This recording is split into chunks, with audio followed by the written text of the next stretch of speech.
तो टाइप 5 के सवाल लेके आते हैं। और टाइप 5 क्या है, देखो कोई भी वस्तु जो है उस वस्तु का लाभ या हानि वस्तु के रूप में ही दे रखा हो, मतलब अलग से कुछ नहीं दे रखा हो, जितनी चीजें आप खरीद रहे हो या बेच रहे हो उन्हें को उसी के रेट में ही दे रखा हो।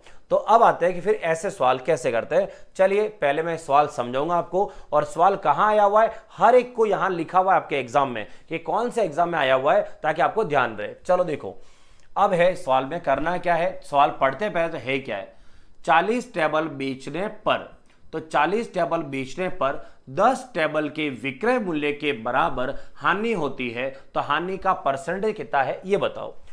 अब यहां सवाल में देखो कहीं कोई पैसा दे रखा है, रुपए नहीं दे रखा है, और पूछा क्या है, हानि परसेंटेज।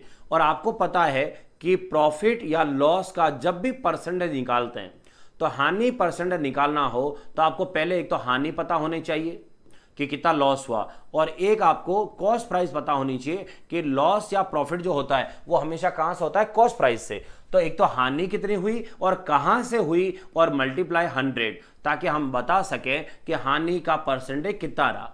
तो बेसिक जो है, बेसिक ये है कि इतना आपके पास होना चाहिए। इस सवाल में तो टेबल दे रखे हैं, इस सवाल में तो कहीं दिया ही नहीं पैसा, तो इस सवाल को कैसा करेंगे अगर यहां से करते तो चलो मैं आपको बताता हूं करना क्या है। तो सबसे पहले आते हैं कि यहां पर एक एक वस्तु कितने में बेच रहा है, सेल कितने में कर रहा है ये नहीं पता है, तो हम क्या करेंगे यहां पर अपनी मर्जी से सेलिंग प्राइस डिसाइड करेंगे, अपनी मर्जी से सेलिंग प्राइस। तो देखो यहां पर मैं लेता हूं एक टेबल, तो एक टेबल जो है, एक टेबल का विक्रय मूल्य सेलिंग प्राइस, तो एक टेबल का विक्रय मूल्य।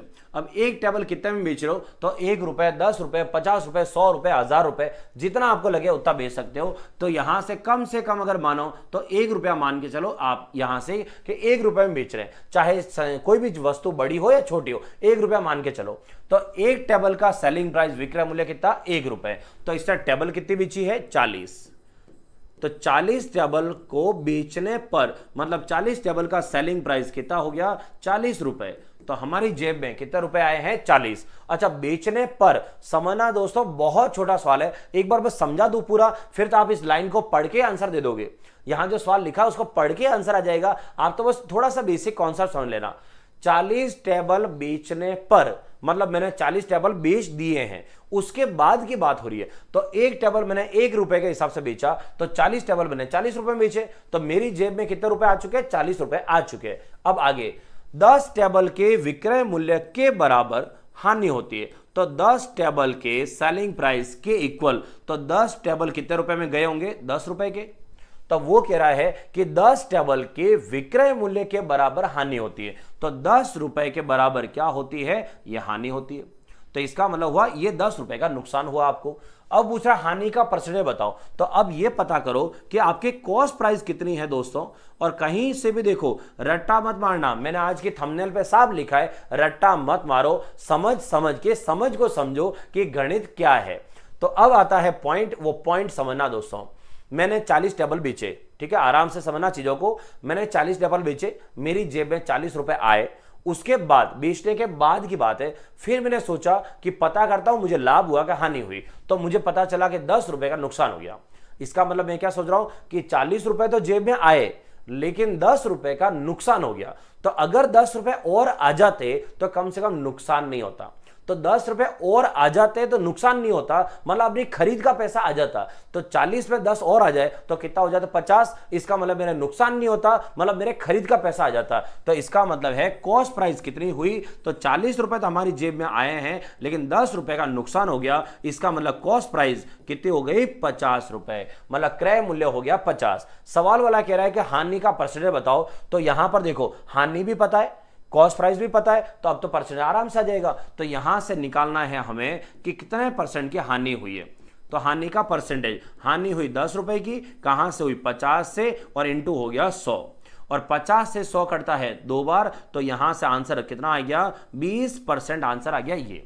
ठीक है, अब जो दोस्त यहां से इस सवाल को डायरेक्ट करना चाहते हो, अब मैं आपको समझाता हूं डायरेक्ट क्या है। आपको क्या करना है, यहीं पर सवाल को समझना है और सीधा ये लिखना है, सीधी ये स्टेप लिखनी है, ये कुछ भी नहीं लिखना है। कैसे, 40 टेबल बेचने पर, मतलब एक टेबल 1 रुपए का, तो मेरी जेब में 40 रुपए आ गए।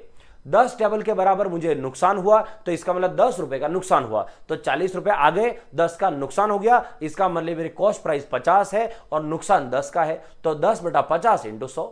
सवाल इतना सा था, लेकिन पहले कॉन्सेप्ट तो पता चले कि है क्या है, इसलिए आपको पूरा ये समझाया है और फिर बताया कि डायरेक्ट किया करो यहां से। क्लियर? तो क्या लिखा है देखो, 72 किताबें बेचने पर, और अब मैं बेसिक नहीं समझाऊं तो डायरेक्ट करो। 72 किताबें बेचने पर, एक किताब हम कितने में बेचेंगे, 1 रुपए में, तो 72 किताब बेचेंगे 72 रुपए में, तो इसका मतलब हुआ यहां पर सेलिंग प्राइस जो मैंने बेचा है वो बेचा है 72 रुपए में, राइट। आगे 8 किताबों के विक्रय मूल्य के बराबर हानि होती है, तो 8 किताबों के विक्रय मूल्य के बराबर हानि होती है, इसका मतलब हुआ कि मुझे 8 रुपए के बराबर हानि हो गई, क्योंकि एक किताब एक में बेच रहे हैं तो 8 रुपए की हानि हो गई। अब आगे आते हैं, तो पूछ रहा है कि हानि का परसेंटेज बता दो, तो हानि का परसेंटेज बताने का मतलब है कि पहले कॉस्ट प्राइस पता करो कि कॉस्ट प्राइस कितनी है, सीपी जो है वो सीपी कितना है ये पता करना है। अब आते हैं कि मैंने आपको बोला याद मत करना, रट्टा मत मारना, बेसिक समझना। अपनी जेब में 72 रुपए आए हैं और हम क्या सोच रहे हैं कि 8 रुपए का नुकसान हो गया यार, अगर 8 रुपए और मिल जाते तो नुकसान नहीं होता, तो 72 तो हमें मिल चुके हैं, अगर 8 और मिल जाते इसका मतलब कितना हो जाता, 80 रुपए, तो 80 रुपए अगर मिल जाते तो लॉस नहीं होता, इसका मतलब हम कॉस्ट प्राइस तो कम से कम मिल ही जाती। तो अब वो पूछ रहा है कि बताओ फिर लॉस कितना हुआ, हानि का परसेंटेज लॉस परसेंटेज कितना है, तो हानि हुई 8 रुपए की, कहां से हुई 80 से, और इंटू हो गया 100, 0 से 0, 8 से 8, मतलब इसका आंसर कितना आया 10%, 10%।